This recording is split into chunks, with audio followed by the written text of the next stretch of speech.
morning. Oh, how are you? I feel like I'm queen in this kind of chair. Very old-fashioned chair, don't you think?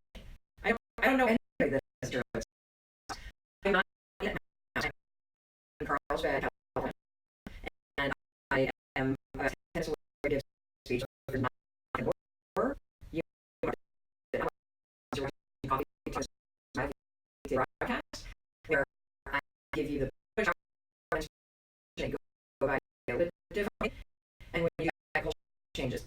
That's where behind the scenes on our adventure as I am 3 months away from launching a new daytime syndicated talk show, the Mel Robbins Show, and wrapping up my career as a motivational speaker. So today we are in the middle of something called Spring It On. And look, if you don't know what this is, don't you go worrying on me. Because what you're going to soon learn about your most positive friend, Mel Robbins, is that everything that I do is inclusive and I make things super simple. I decided that given that it is spring, it's spring, it's freezing in Northeast spring, I always get in the garage, straighten out my closets, to go through the mudroom and donate the coats and mittens and boots and stuff that the kids have run out of. And I thought, wouldn't it be great to spring clean your life?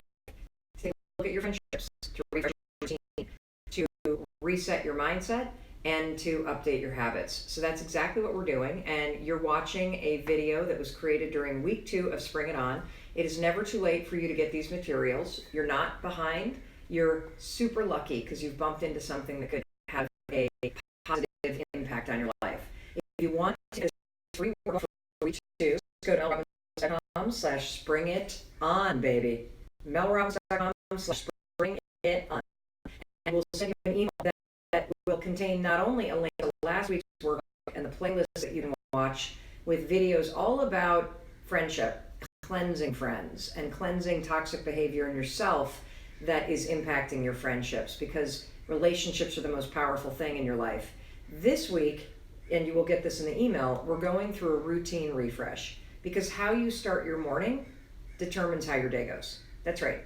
How your morning starts determines how your day goes. There's so much research about productivity and happiness, and so many of you are focused on, what do I need to do? What do I need to do? How do I get more stuff done? Blah, blah, blah, blah, blah, blah. And you get busier and busier and busier. And I want you to understand something. Being productive, being happy, being in control of your life, it has nothing to do with when you get up.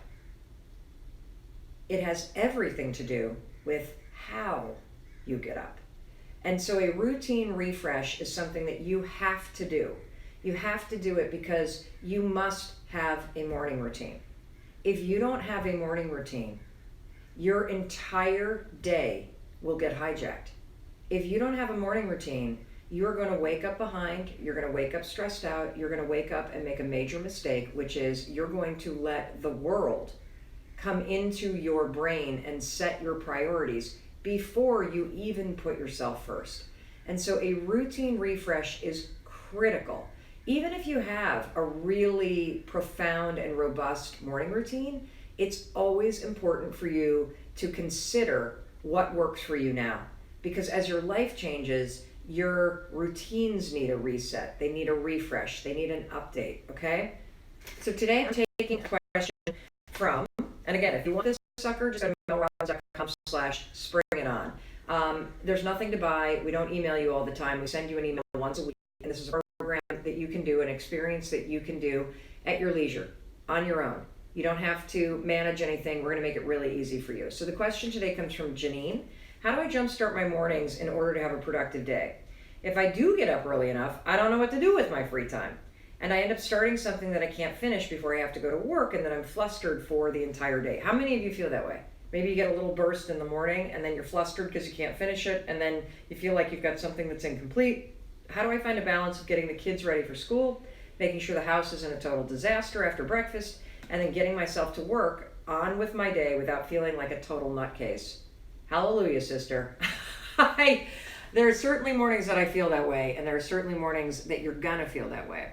So first things first about your routine refresh, super important to be realistic about where you are.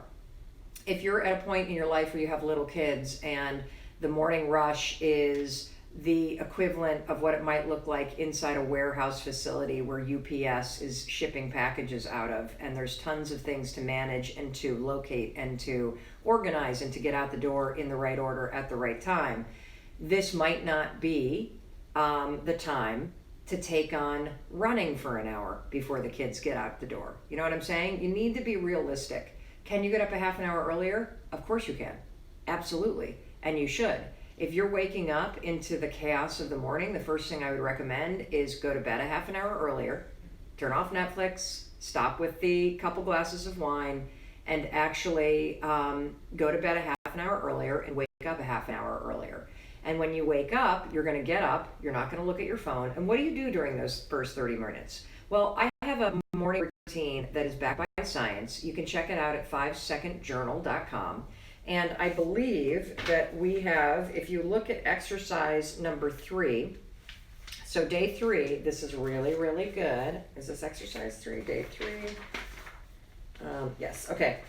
If you look at page 6 of the melrobbins.com/springiton guide, this is super cool. I'm going to walk you through a couple super simple questions that will help you reset your morning routine. And one of the first things that you got to figure out, Janine, is how to boost your mood in the morning. This sounds so ridiculous, but it actually works. What do I mean by boost your mood? What I mean is when you wake up, one of the first things I want you to do after you've turned off the alarm, you've put your phone aside and you haven't looked at it, is I want you to assess your mood. How do you feel today? Are you energized or are you depleted? And if you turn the page from page 6 of your free guide, melrobbins.com/springiton, to page 7, you'll see this little gauge that I use, okay? I call it the fuel gauge because you run on energy. And your mood in the morning impacts how productive you are all day long. And so what I want you to do, first things first, this says depleted, and then on the other side of the energy gauge is full. I want you to assess how you feel in the morning. Do you feel depleted? Do you feel meh? Do you feel okay? Do you feel full and energized? And I want you to do this because the first thing that you should do is figure out something that you can do to boost your mood a little bit. Now, what is that? You could go for a run. You could have a gratitude practice. You could take the dog for a walk. You could play music that uplifts you. You could figure out something you can do later in the day that you have to look forward to. Maybe you can sign up for that kickboxing class, or maybe reach out to a friend and have a cup of coffee. Maybe you're going to get out of work a little early today and pick up one of your kids from school. Something that boosts your mood. And the reason why I want you to do this is because A, it makes you feel a little bit more in control. B, by boosting your mood, by having something to look forward to, or playing some fun music, or going outside for a quick walk, what happens is it impacts your ability to focus on your priority. This is hard science and research. It's crucial.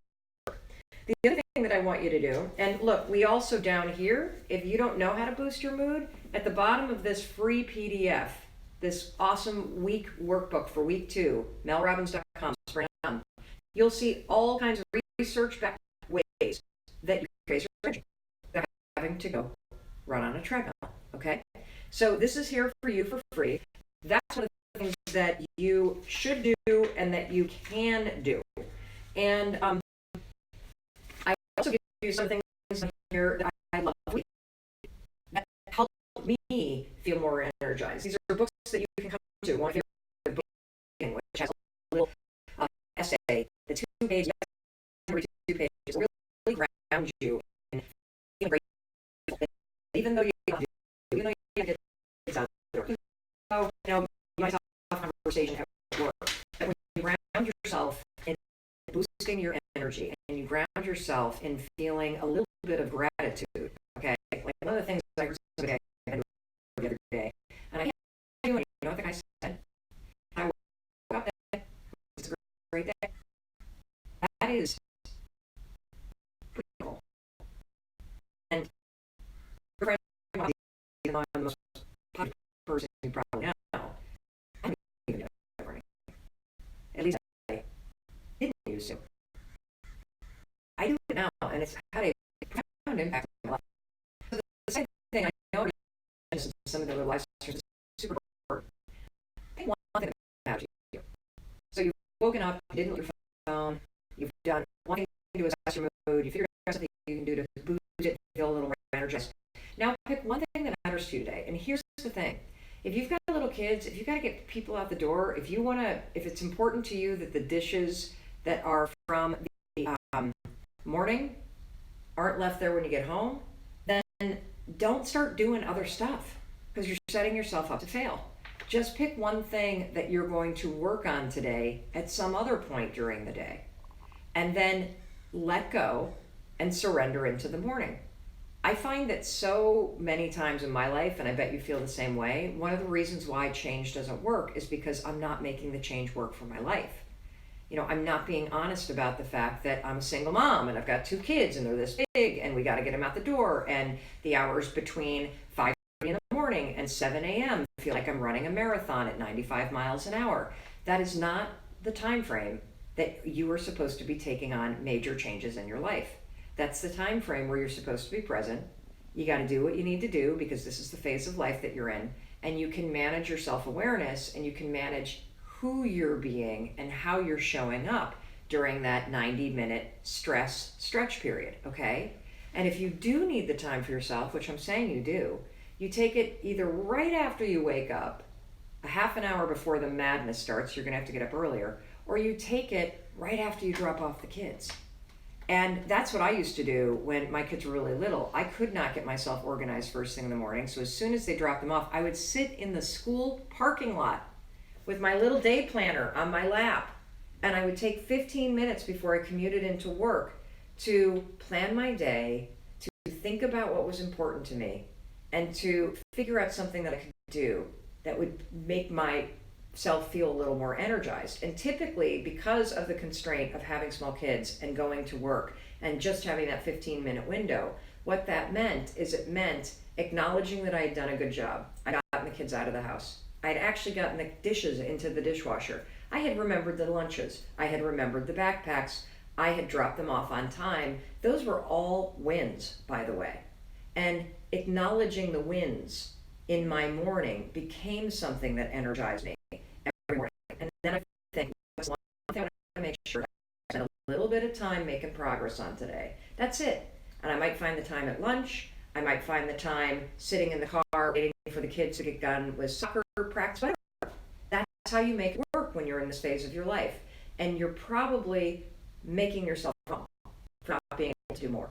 And that's a major mistake that you got to stop right now, because it's not going to make you more productive. It's not going to make you happier. And the truth is, you're doing an excellent job doing what you need to do. And when you embrace where you're at in your life, it's a hell of a lot easier. Resisting where you are. All right.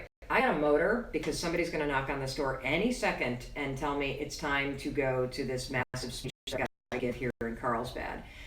I just want to thank you for being part of Spring It On. If you're thinking about the fact that you really like this, stop thinking. 4321 melrobbins.com/springiton, and we will send you an email and you'll get a link to this handy dandy free guide. I want you to turn right to page 6. You don't have to catch up. You're exactly where you need to be. This is exactly what you needed to hear today. And just get started. That's all you need to do. Stop making yourself wrong. And speaking of making yourself wrong, in case nobody else tells you today, I'm going to tell you I love you. And I believe in your ability to change your life because I know you can change how you think, and I know you can change the little things you do. And my life is a testament that when you change how you think and change the small things you do, your entire life changes. Alrighty, have an amazing day. And again, you can get this, melrobbins.com/springiton. And we are heading back to Boston today. I can't wait to see Chris and the kids. So as we were trying to say, make sure to say hello. Sometime after I get my children,